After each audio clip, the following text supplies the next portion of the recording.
경외할 것이며 만국의 모든 신은 헛것이나 여호와께서는 하늘을 지으셨도다. 창조주 하나님을 찬양하며 경배하며 예배합니다. 우리의 예배를 받으시옵소서. 주 예수 그리스도의 이름으로 기도합니다. 아멘.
여호와는 나의 빛이요 나의 구원이시니 내가 누구를 두려워하리요. 여호와는 내 생명의 능력이시니 내가 누구를 무서워하리요. 악인들이 내 살을 먹으려고 내게로 왔으나 나의 경들은 나의 원수인 그들을 실족하여 넘어졌도다. 군대가 나를 대적하여 진칠지라도 내 마음이 두렵지 아니하며 전쟁이 일어나 나를 상대할지라도 나는 여전히 피하리로다. 내가 여호와께 바라는 한 가지 일 그것을 구하리니 곧 내가 내 평생에 여호와의 집에 살면서 여호와의 아름다움을 바라보며 그의 성전에서 상관하시리라. 여호와께서 환난 날에 나를 그의 초막 속에 비밀히 지키시고 그의 장막을 여시는 새에 나를 지키시며 높은 일에 두시리로다. 이제 내 머리가 나를 둘러싼 내 원수 위에 들리리니 내가 그의 장막에서 젊은 제사를 드리겠고 노래하며 여호와를 찬송하리로다. 아멘. 고백의 기도를 다 함께 드리겠습니다. 고통당하는 자녀를 미워하시며 마음이 상한 자를 가까이 하시는 하나님 아버지, 하나님의 자비와 은혜를 의지하여 죄를 고백하며 회개합니다.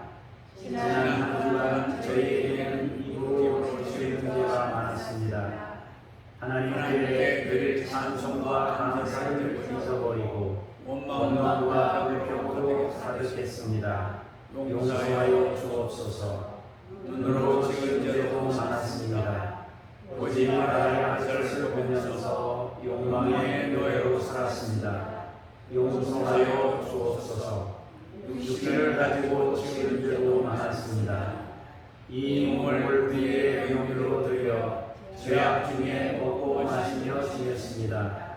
용서하여 주옵소서.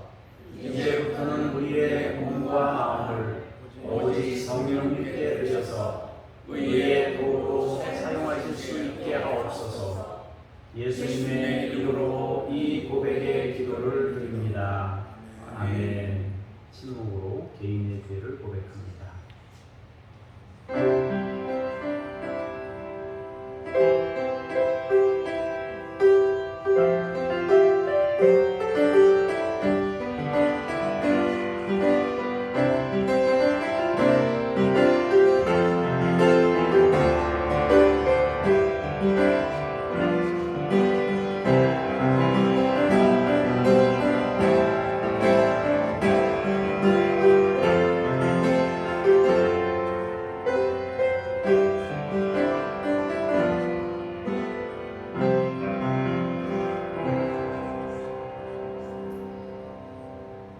내가 잠시 너를 버렸으나 큰 긍휼로 너를 모을 것이요 내가 넘치는 진노로 내 얼굴을 내게서 잠시 가렸으나 영원한 자비로 너를 긍휼히 여기리라.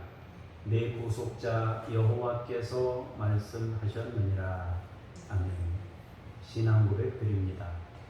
나는 전능하신 아버지 하나님 천지의 창조주를 믿습니다. 나는 그의 유일하신 아들 우리 주 예수 그리스도를 믿습니다. 그는 성령으로 잉태되어 동정녀 마리아에게서 나시고 본디오 빌라도에게 고난을 받아 십자가에 못 박혀 죽으시고 장사된 지 사흘 만에 죽은 자 가운데서 다시 살아나셨으며 하늘에 오르시어 전능하신 아버지 하나님 우편에 앉아 계시다가 거기로부터 살아있는 자와 죽은 자를 심판하러 오십니다. 나는 성령 거룩한 공교회와 성도의 교제와 죄를 용서받는 것과 몸의 부활과 영생을 믿습니다. 아멘. 자리에 앉으셔서 기도하겠습니다. 하나님 아버지, 죄와 허물로 죽었던 저희를 예수 그리스도의 십자가 은혜로 구원하여 주신 것에 감사를 드립니다. 주님께 힘을 얻고 그 마음에 시온의 대로가 있는 자는 복이 있다 하신 말씀을 기억하고 성수주일하여 예배를 드립니다. 지난 한 주간 세상에 살면서 상하고 찢겼던 마음을 회복시켜 주시고 우리 마음 중심에 하나님을 향한 시온의 대로를 열어 주옵소서. 그리하여 한심령도 낙오됨이 없이 하나님께 더욱 가까이 나아가 크신 사랑과 은총에 참여하는 복된 예배가 되게 하여 주옵소서. 주님을 통해 허락하신 성령님의 임재를 기대합니다. 우리에게 오셔서 충만케 하옵소서. 성령님을 통해 열려진 하늘의 뜻과 지혜를 가르쳐 주옵소서. 우리가 진리 안에 거하며 행하게 하옵소서. 우리에게 능력 주시는 하나님께 감사드리며 예수님의 이름으로 기도합니다. 아멘.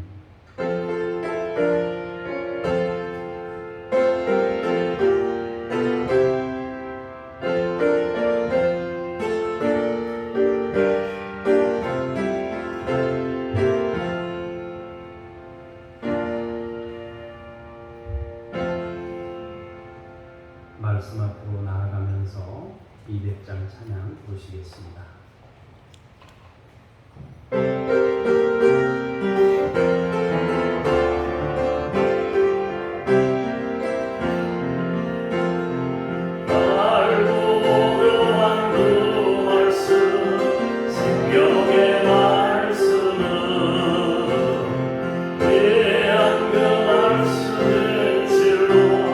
생명의 말씀이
20절까지의 말씀입니다.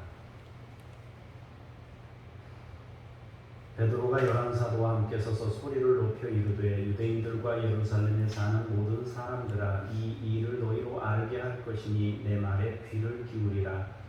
때가 제 삼신이 너희 생각과 같이 이 사람들이 취한 것이 아니라 이는 곧 선지자 요엘을 통하여 말씀하신 것이니 일렀으되 하나님이 말씀하시기를 말세에 내가 내 영을 모든 육체에 부어주리니 너희의 자녀들은 예언할 것이요 너희의 젊은이들은 환상을 보고 너희의 늙은이들은 꿈을 꾸리라. 아멘. 주님께 감사합니다. 연이어서 18절부터 20절까지 박무숙 권사님께서 봉독하시겠습니다. 그때 내가 내 영을 내 남종과 여종들에게 부어주리니 그들이 예언할 것이요 또 내가 위로 하늘에서는 기사를 아래로 땅에서는 징조를 베풀리니 곧 피와 불과 연기로다. 주의 크고 영화로운 날이 이르기 전에 해가 변하여 어두워지고 달이 변하여 피가 되리라. 아멘. 주님께 감사합니다. 다 함께 21절을 합독하시겠습니다. 시작. 누구든지 주의 이름을 부르는 부르는 자는 자는 구원을 받으리라 하였느니라. 아멘. 주님 찬미합니다.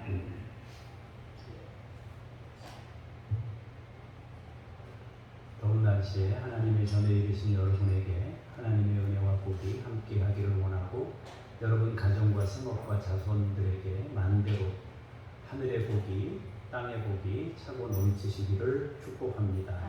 오늘은 누구에게나 열린 구원이라는 제목으로 말씀의 은혜를 나누겠습니다.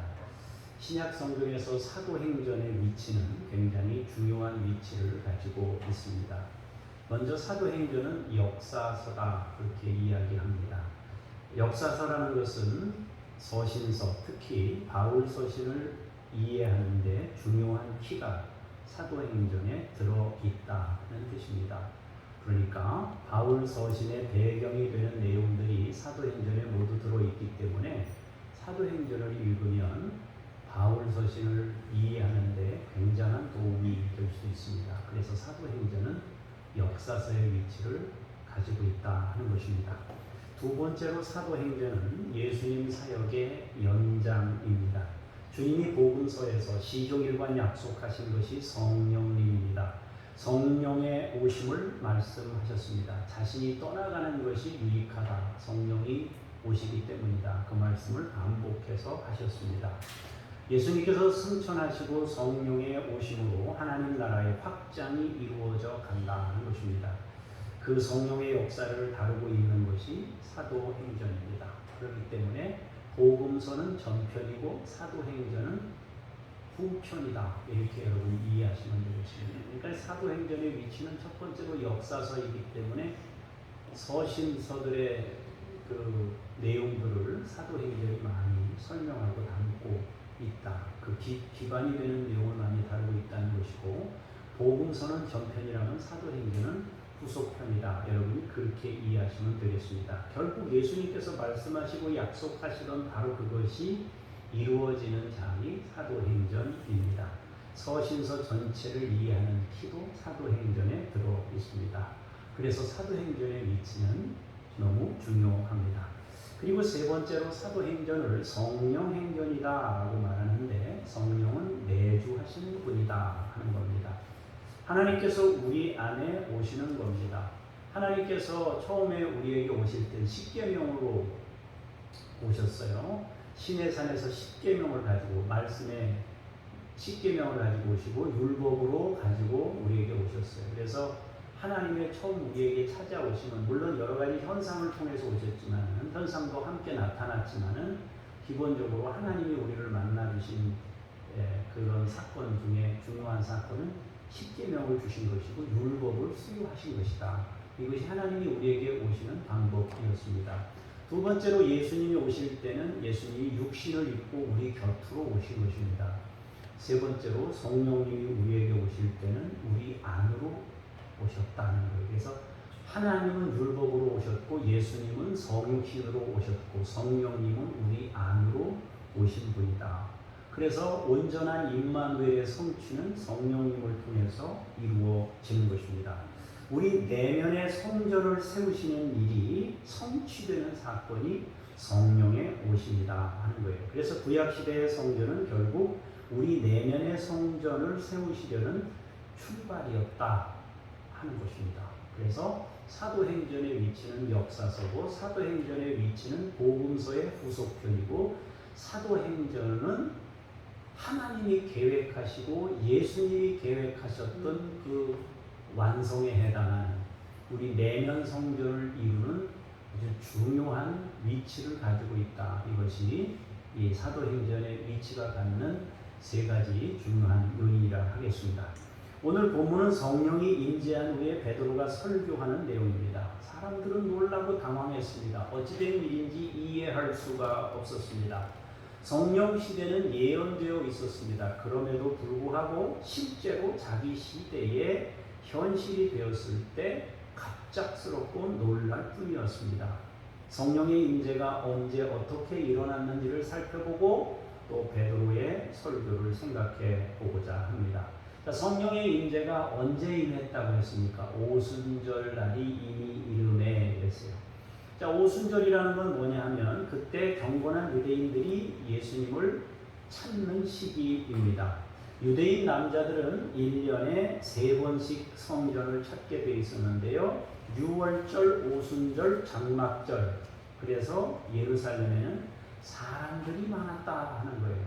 그러니까 명절이에요. 우리 식으로 얘기하자면 명절, 설 명절이나 추석 명절 비슷한 시기에 예루살렘에 그 많은 사람들이 모였는데 그 많은 사람들이 모였을 때 성령의 역사가 나타났다는 거예요.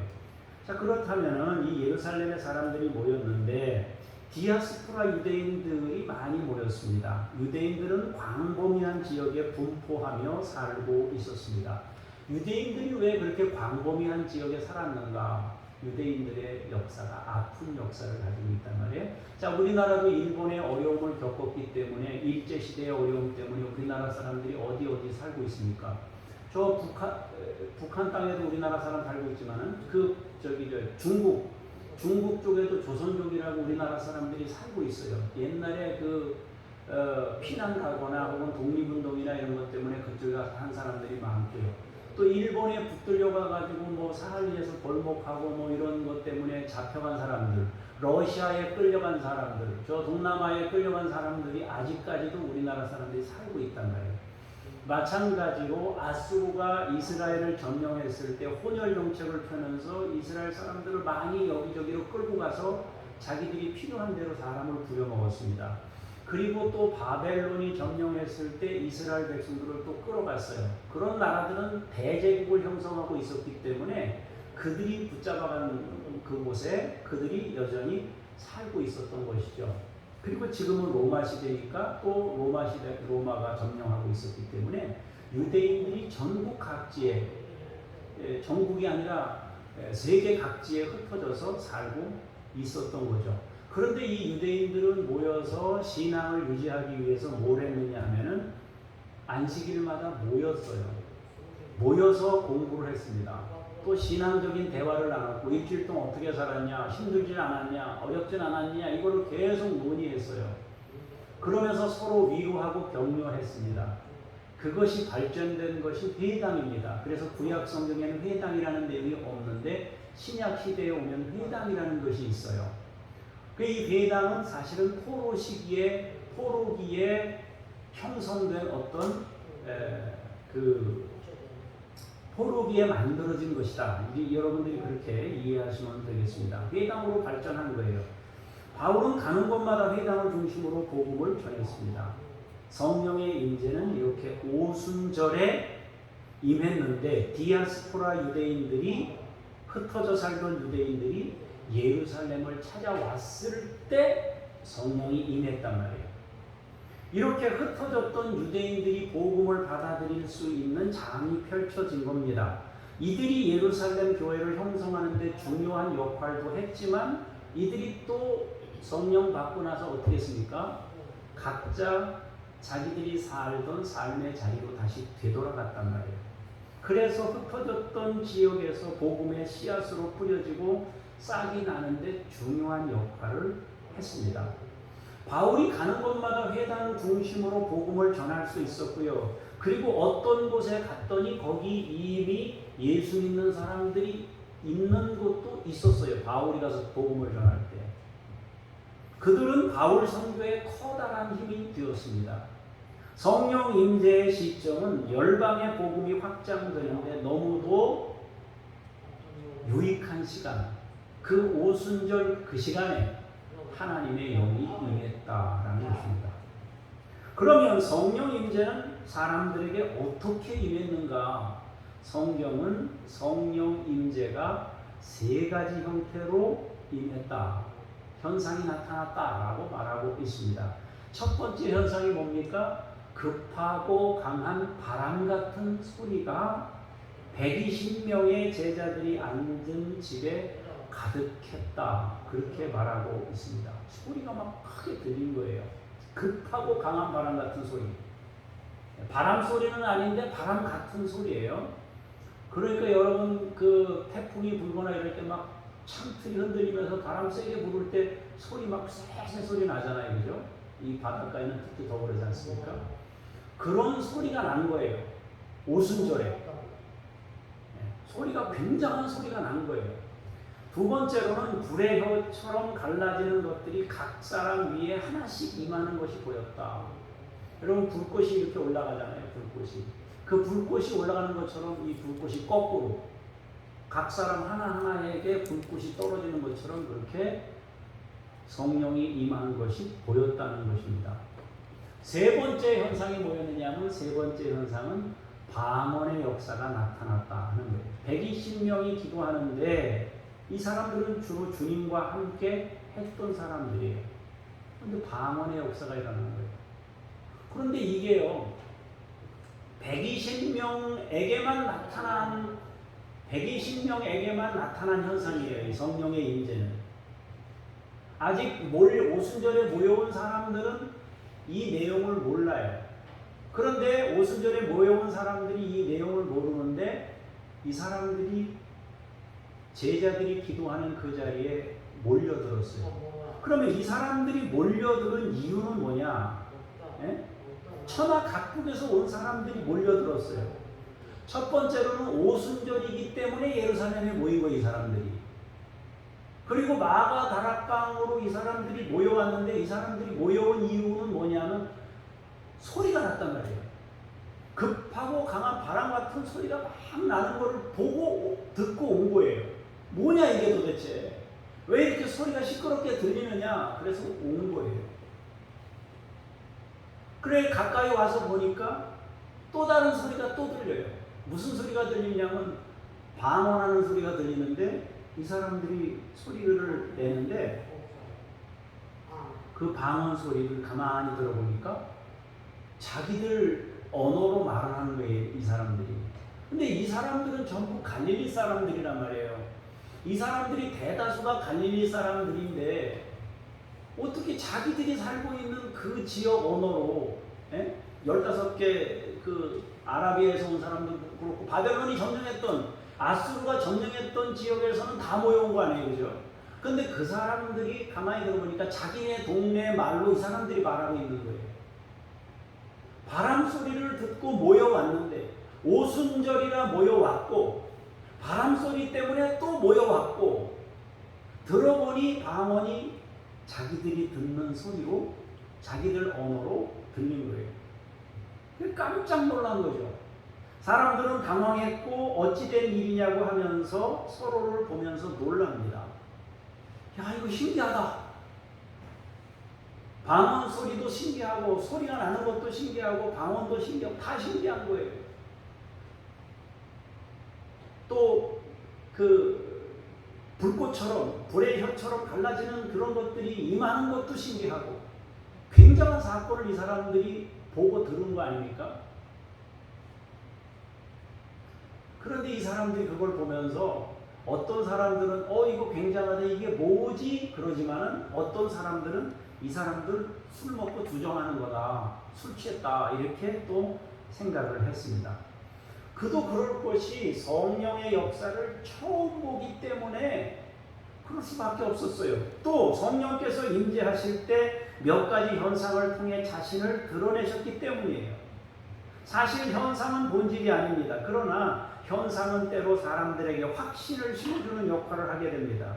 오늘 우리가 읽은 베드로의 설교는 앞에서 일어난 현상이 큰 도움이 되었습니다. 현상이 없었다면 누가 몰려왔겠습니까? 또 누가 베드로의 설교에 관심을 기울이고 집중하겠습니까? 그런데 당황하고 놀라워하는 사람들에게 베드로가 설교할 때 역사가 일어났다는 거죠. 우리가 여기서 기억해야 하는 것이 두 가지가 있습니다.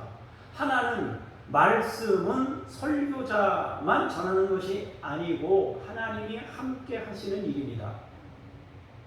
그러니까 설교는 지금 제가 하지만은 그것을 믿도록 역사하시고 여러분의 삶에 변화를 일으키시고 하는 일은 하나님이 하신다는 거예요.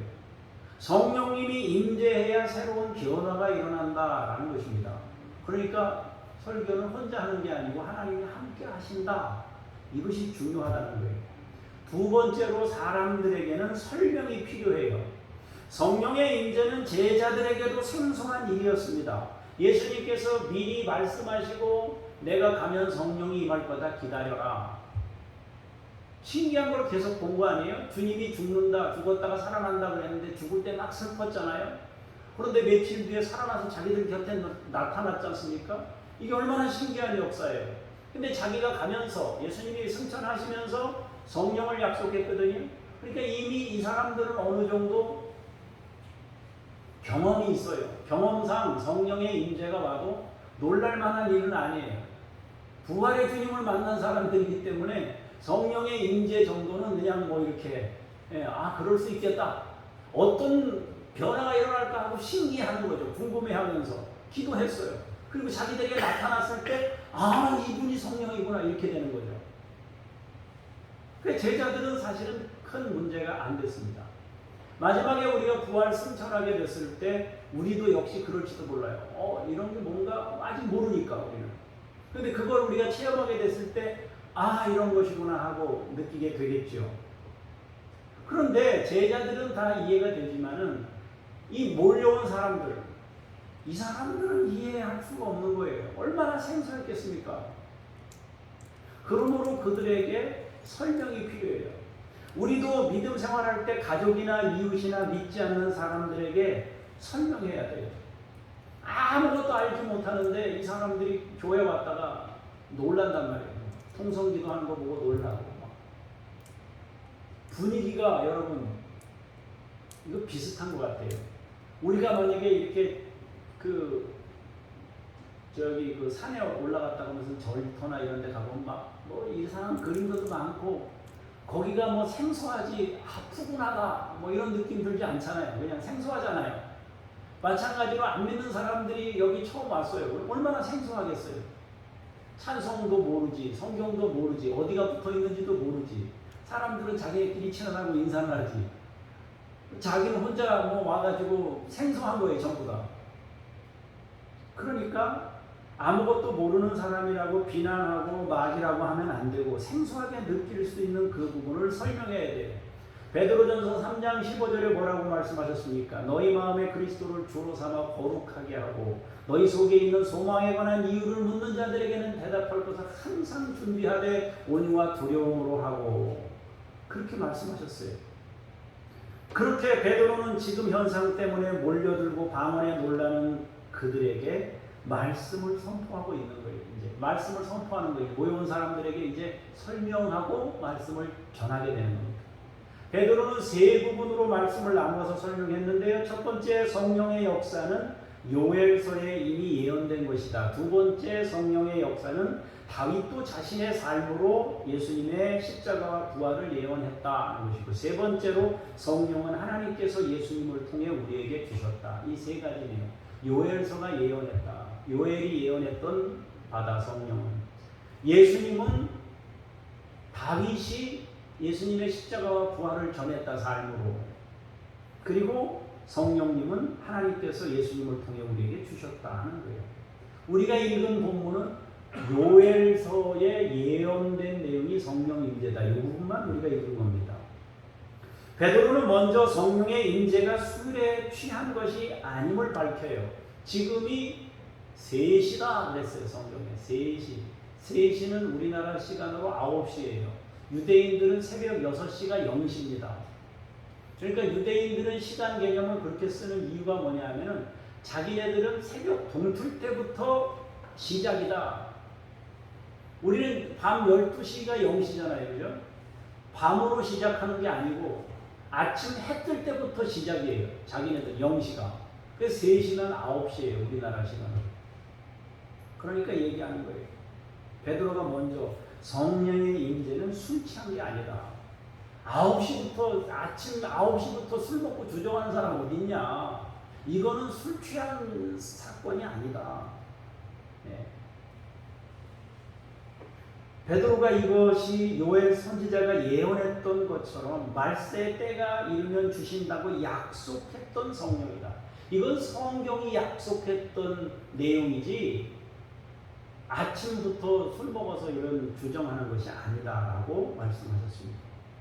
그리고 요엘은 하나님의 영이 임하면 사람들이 보게 된다고 말씀하셨습니다.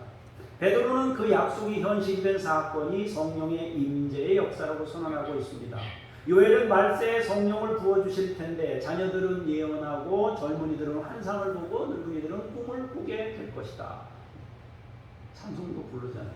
마지막 날에. 또 그때 하나님의 영을 남종과 여종에게 부어줄 것인데 그들이 예언할 것이다 라고 말씀하셨습니다. 이것은 알게 된다는 뜻이에요. 성령의 임재가 일어나면 알게 되고 보게 된다. 뭘 알고 뭘 보게 되느냐? 하나님의 뜻을 알게 된다는 것입니다. 하나님께서 하나님의 뜻과 계획을 알려주시기 위해서 예언의 방법과 환상과 꿈이라는 방편을 사용하신다는 거예요. 결국에는 예언이든 환상이든 꿈이든 그걸 통해서 우리는 하나님을 아는 거예요. 하나님을 알리시는 방법이 바로 이런 것이라는 거죠. 우리에게 하나님의 뜻을 알리시는 일입니다. 지금 성령의 역사는 하나님의 뜻을 알게 하는 역사라는 거예요. 성령님은 이처럼 지식과 지혜와 하나님의 뜻을 알리십니다. 그렇다면 하나님께서 사람들이 알았으면 하는 하나님의 뜻, 하나님의 뜻을 알리는 분이라면요. 하나님이 우리에게 알았으면 하는 그 하나님의 뜻이 뭐냐? 그것이 우리가 읽은 사도행전 2장 21절의 말씀입니다. 누구든지 주의 이름을 부르는 자는 구원을 받으리라. 그것을 알기를 원했단 말이에요. 우리가 구원에 이르기를 원하신다는 점입니다. 누구에게나 구원이 열려 있음을 알린 사건이 성령 임재 사건이다. 베드로는 그 점을 모인 사람들에게 분명히 알려준 거예요. 사람들이 오순절 때문에 모였어요. 소리를 듣고 모여왔어요. 방언 소리를 듣자 놀랬어요. 술 취했다고 생각했어요. 아니다. 이건 예언의 역사다. 예언됐던 것이 성취되는 역사다. 예수님 오신다고 했고 성령이 오신다고 했던 그 역사다. 이것은 누구든지 주의 이름을 부르는 자는 구원을 얻게 하기 위한 하나님의 역사다 하면서 그들에게 전한 것입니다. 그러면서 베드로는 그 사실을 전하면서 종말론적 신앙을 강조하고 있습니다. 말세를 강조하고 있어요. 말세를. 요엘서에서는 마지막이라고 그러는데 여기서는 말세를 강조하고 있어요. 또 말세를 강조하면서 기사와 징조를 말합니다. 피와 불과 연기를 말합니다. 해가 변하여 어두워지고 달이 변하여 피가 될 거라고 말합니다. 임박한 종말을 말하면서 결단을 촉구하고 있습니다. 사실 얼마 전 유대인들은 예수님을 죽이는 데 앞장섰습니다. 불과 50일 전의 일입니다. 사람들은 주님께 온갖 죄목을 만들어서 죽입니다. 그런데 주님이 십자가에 달려 있을 때 12시부터 3시까지 온통 3시간 동안 온 땅이 어두워졌습니다. 하나님의 아들이 자기들에게 오셔서 은혜의 문을 여셨습니다. 그런데 그분을 받아들이지 않고 죽였습니다. 그때 하나님이 징조를 베푸셨습니다. 어두워지는 징조입니다. 사람들은 그 징조에 두려워했습니다. 그리고 예수님은 메시아였구나 그렇게 말을 했습니다. 그렇게 하고 그 다음 날부터는 또 똑같이 해 뜨고 해지고 그런 거예요. 그날 어두워지니까 이거 뭐지? 하고 무서워했는데 시간 지나니까 또 잊어버린 거예요. 근데 지금 성령의 역사가 또 유사하게 나타난 거예요. 지금 그때 여러분들이 예수를 안 믿고 예수를 십자가에 매달아 죽일 때 어둠이 있었지 않느냐, 징조가 보였지 않느냐. 지금 성령이 오실 때도 징조가 있다. 마지막 순간까지 예수님을 안 받아들이고 십자가에 매달아 죽였지 않냐. 지금도 마찬가지다. 이것은 하나님이 기회를 주시는 사인이고 우리를 초청하시는 역사가 더 이상 지체하지 말고 이 말세 때에 이 징조를 믿음으로 받아서 누구든지 주의 이름을 부르는 자는 구원을 받을 것이다 하는 이 말씀을 믿음으로 받아서 구원받아야 된다. 더 이상 미루지 말아라. 예수님을 죽일 때처럼 미루지 말고 지금 성령의 역사가 강력하게 일어났을 때 지금 받아들여라. 마지막 말세 때 엄청난 징조와 함께 심판이 이루어진다면 우리는 살아남을 자가 없을 거다 하고 임박한 종말을 강조하면서 사람들에게 예수 그리스도를 전하고 있는 겁니다.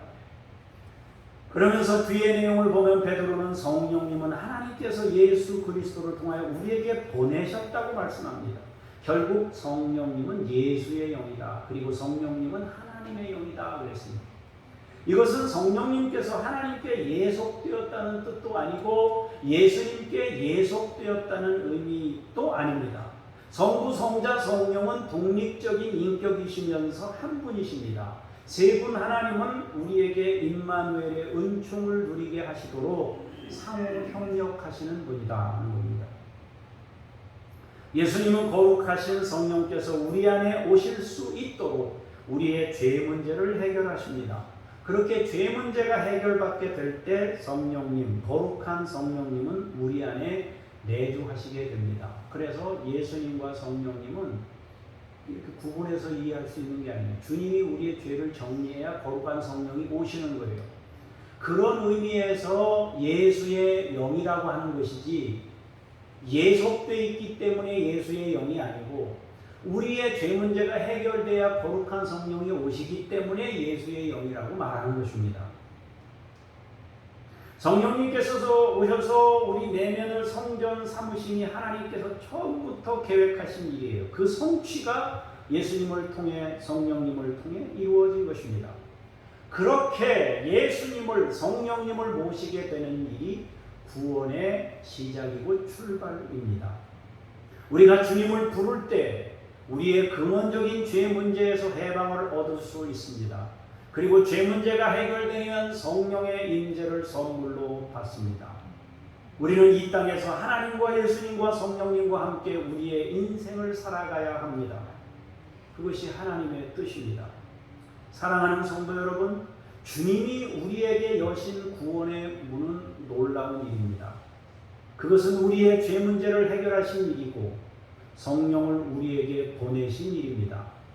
더 놀라운 사실은 이것이 특정인에게만 주어지는 일이 아니라 누구든지 구하고 찾는 자에게, 누구든지 주의 이름을 부르는 자에게 임하시는, 베드로는 예수님을 통해 성령님을 통해 허락된 구원의 보편성을 선언하고 있습니다. 누구에게든지 찾는 사람에게 허락된 은혜, 보편적 은혜가 예수고 성령이다 라는 것을 말하고 있습니다.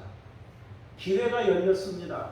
누구에게나 열려 있습니다. 주님의 이름을 부르면 구원이 시작됩니다. 또한 주님을 믿는 사람들 모두에게 허락된 선물입니다. 잡으면 되고 부르면 됩니다. 다른 조건이 필요하지 않습니다. 사모하는 사람이라면 누구에게든지 주십니다. 허락된 은혜를 얻을 수 있습니다. 사랑하는 여러분, 우리도 성령의 사람이 될 수 있습니다. 우리도 성령님과 함께 임마누엘의 인생을 살 수 있습니다. 우리에게 주어진 인생을 혼자 걷지 마시고 성령님을 우리 내면에 모셔서 성전을 삼아서 주님과 함께 주어진 인생의 경주를 달려갈 수 있기를 원합니다. 기도하겠습니다.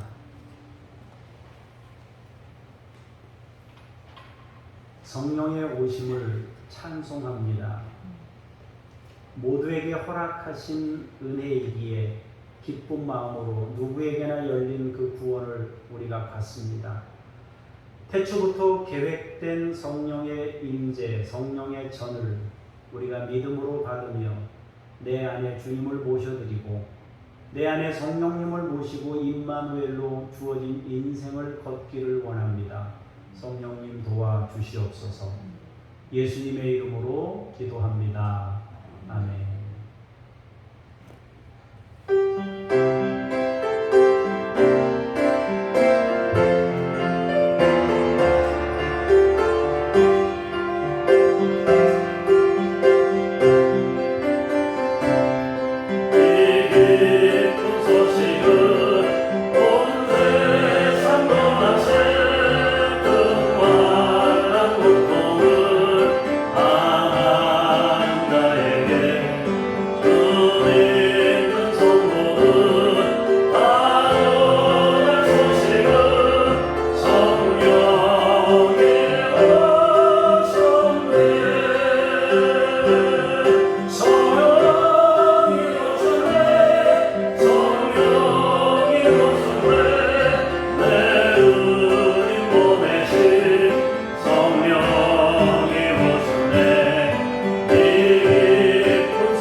주 앞에 예물 드립니다.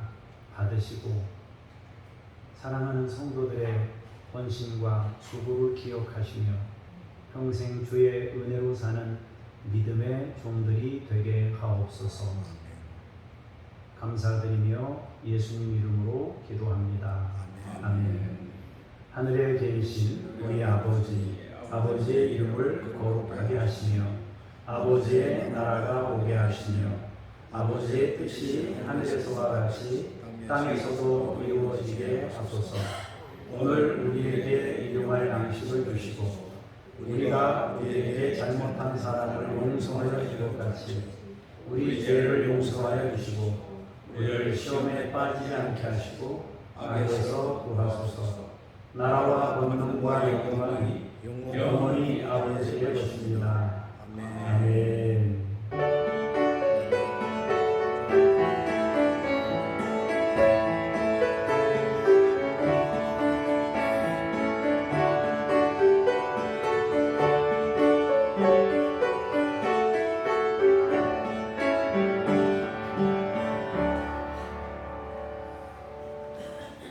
방송 찬양을 좀 바꿔서 하나 해보겠습니다.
처음이라 좀 어색하긴 한데 제가 광고 말씀드리겠습니다.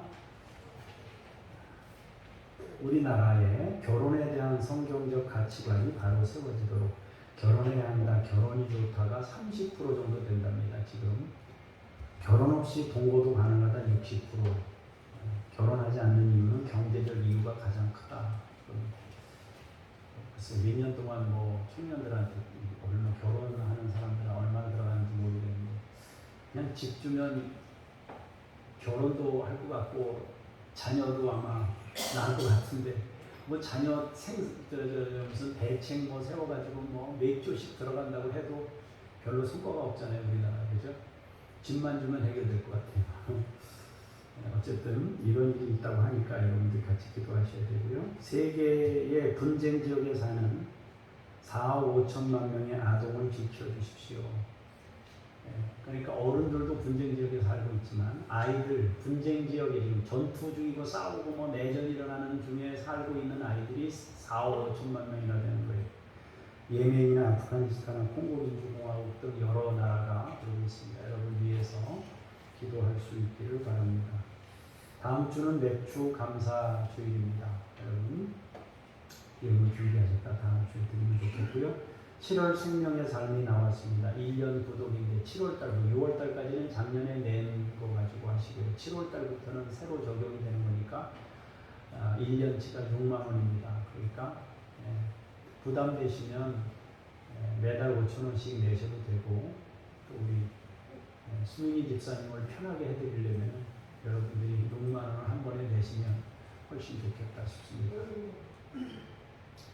11일에는 목요일에 대외협력위원회로 모입니다. 황직교회로 모이겠습니다. 위에서 여러분들 기도할 수 있기를 바랍니다. 제가 잠깐 기도하겠습니다. 하나님 아버지, 우리나라와 민족을 위해 기도합니다. 특히 우리나라에 결혼에 대한 성경적 가치관이 바로 세워질 수 있기를 원합니다. 결혼해야 한다, 결혼이 좋다가 30%이고 결혼 없이 동거도 가능하다 60%라고 합니다. 여기다가 또 새로운 법이 적용이 돼서 결혼하지 않고 동거만 해도 결혼과 유사한 어떤 그 법적인 제도적인 장치를 마련해서 출산율을 높이려고 하는 그런 계획도 있다고 하는데 기준이 무너지면 혼란스러운 세상이 될 터인데 하나님, 국가가 점점 기준을 무너뜨리고 있습니다.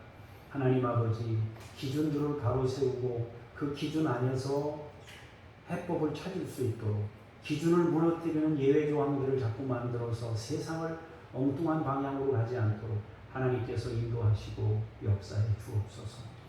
하나님, 세계의 분쟁 지역이 너무 많습니다. 4억 5천만 명이나 되는 아이들이 고생 중에 있습니다. 공부를 할 수 없습니다. 먹을 것이 부족합니다. 주여, 이 땅에 평화가 일어나도록 주여 함께해 주옵소서. 다음 주에 맥주 감사주일로 지킵니다. 함께 감사하며 예물 드리고 주님의 은혜에 감사하며 찬양하도록 우리 교우들을 지키시고 인도해 주옵소서. 하나님 아버지, 장준혁 북한 어린이들 야바 임마누엘을 주께서 양육하시고 믿음으로 세우시며 주의 영광을 나타낼 그릇들로 주께서 세워 주옵소서. 하나님 아버지, 김요엘 선교사님, 이웃 아저씨 아줌마 선교사님, 이동식 서명숙 선교사님, 김수연 김명숙 선교사님, 천혜슐리 선교사님 맡은 지역에서 충성하게 하시고 주의 영광을 나타낼 수 있게 해 주옵소서. 하나님, 우리 교우들을 주의 이름으로 축복합니다.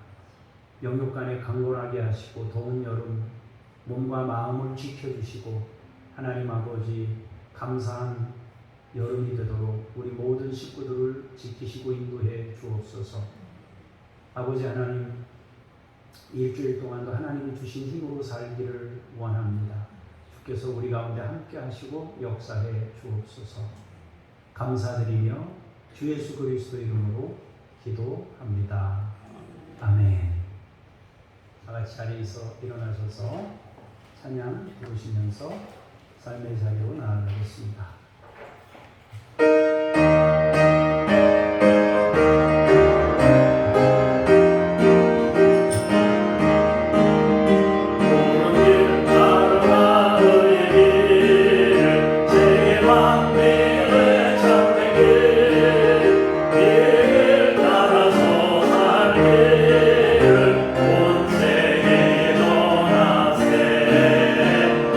백성이나 날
우리의 죄 문제를 해결하시고 거룩하게 하신 예수 그리스도의 은혜와 창조주 아버지 하나님의 그 크신 사랑하심과